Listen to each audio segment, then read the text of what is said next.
Երբ նավաբեդը քնանա, նավը գնգղմի։ Սուրբ գրային մեկնաբանությամբ նավը գխորհրդանշե եկեղեցին, որու մեջ Քրիստոսին հավատացողները հանգիստ ու խաղաղ, վստահելով Քրիստոս նավաբեդին, հեռու կմնան ծովի այս աշխարհի վրդովմները։ Սակայն ինչ կպատահի, երբ նավաբեդը, որուն ցերկն է նավին ղեկը, քնանա։ Եվ ինչ իրավունքով անպիտի քնանա, գիտնալով, թե ծովը ամենավտանգավոր վայրն է, որուն կարելի չէ վստահիլ, քանի անակնկալ ու հանկարծակի կրնա ալեկոծիլ ու նավը ընկղմել։ Այսօրվան ավետարանի մեջ կգարտանք, թե Քրիստոս իր աշակերտներուն կհրամայե նավը մտնեն ու մյուս կողմը անցնին։ Ինք նավի մեջ կքնանար ու եղածը եղավ։ Ծովուն ալիքները այնքան բարձրացան, որ նույնիսկ նավը պիտի ընկղմեր։ Իսկ նավաբեդին չէր խանգարեր այդ աղմուկը և ոչ ալ իր առաքյալներուն ջիջը ու սարսափը։ Աշակերտները մինչև վերջին վայրկյան կփորձեին իրենց ունեցած փորձառությամբ ալիքներուն իշխել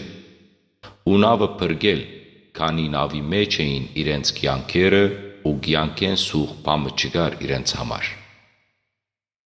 Սակայն իրենց փորձն ու փորձառությունը ոչ մեկ արդյունք չբերել է ետք հիշեցին, թե նավաբեդը կյանքի աղբյուրը իրենց հետն էր։ Ինչու Քրիստոս կքնանար, և թե Աստված կհոգնի ու այլ հարցեր շատ են, որոնք կրնան մեր միտքեն անցնիլ։ Սակայն այսօր մեկ այլ երևույթ մը պիտի քննարկենք։ Քրիստոս նավի մեջ կքնանար։ Ո՞ր նավուն մեջ։ Առաքյալներու հոգիի նավին մեջ։ Առաքյալները շատ լավ գիտեին, թե իրենց հետ անուն մը գա, որ ավելի քերիվեր է, քան աշխարհի բնությունն ու անոր բերած վտանգները։ Անոնց հետ անուն մը գա, որուն միջոցով անոնք հրաշքներ կգործեին ու այդ անունով դևեր կհանեին։ Անոնց հետ անուն մը գար, որուն անունով կարելի էր հրամայել փոթորիկին ու ալիքներուն, որ հանդարտին ու պիտի հնազանդեին իրենց հրամանին։ Սակայն ինչ կգարձեք։ Առաքյալները մոռացած էին։ Ես կգարձեմ ոչ։ Քանի եթե այնպես լար, հույսերին գդրել են ետք, պիտի չերտային զինք արթնցնելու և օգնություն խնդրելու։ Մոռացած չէին,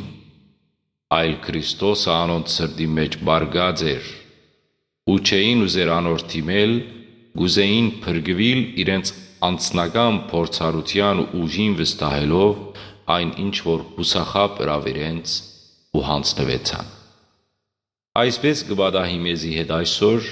մեր անձնական ու հավաքական կյանքի մեջ։ Քրիստոնեությունը մեզի համար մնացած է միայն անուն, որում միջոցով կփորձենք զանազանել մենք մեզ ուրիշ այլ արյունարբու և մարտասպան կրոնեն ասելով, թե մենք խաղաղասեր ենք ու մարտասեր, ու Քրիստոսը կհիշենք միայն, երբ անելի վիճակի մեջ կգտնվենք։ Քրիստոնեութենեն միայն 1700 ամյա պատմությունն ու Սիսի պատմական պատկանելիության հարցը մնացած է մեր ժողովրդին համար, իսկ Քրիստոս նավաբեդը երանի թե միայն քնացած լար, այլ թաղված մնացած է ժայռի մեջ փորված գերեզմանի մեջ։ Իսկ եկեղեցին հայկական, որ բարձր բերդն է հավատքին իմ բաբերուս, ու օրանը քրիստոնեության ու միածնաէջը Աստուծո որդուն, նավաբեդը խոր քունի մեջ է։ Ալիքները աչեն ու ծախեն կզարնեն,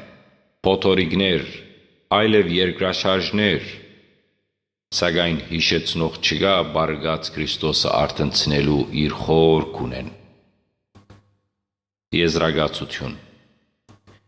Գիշերային մեր քեղեցիկ շարականներեն մեկ դողը քրված ներսես կաթողիկոսի ցերքով բավարար պիտի լա եզրագացնելու օրվան խորհուրդը։ Զարթիր, ընթերն ընչես, դեր մի մերժերս մեզ իսպար, արի դեր օգնյա մեզ, դացուկ անվանդ կում սպարս, ամեն։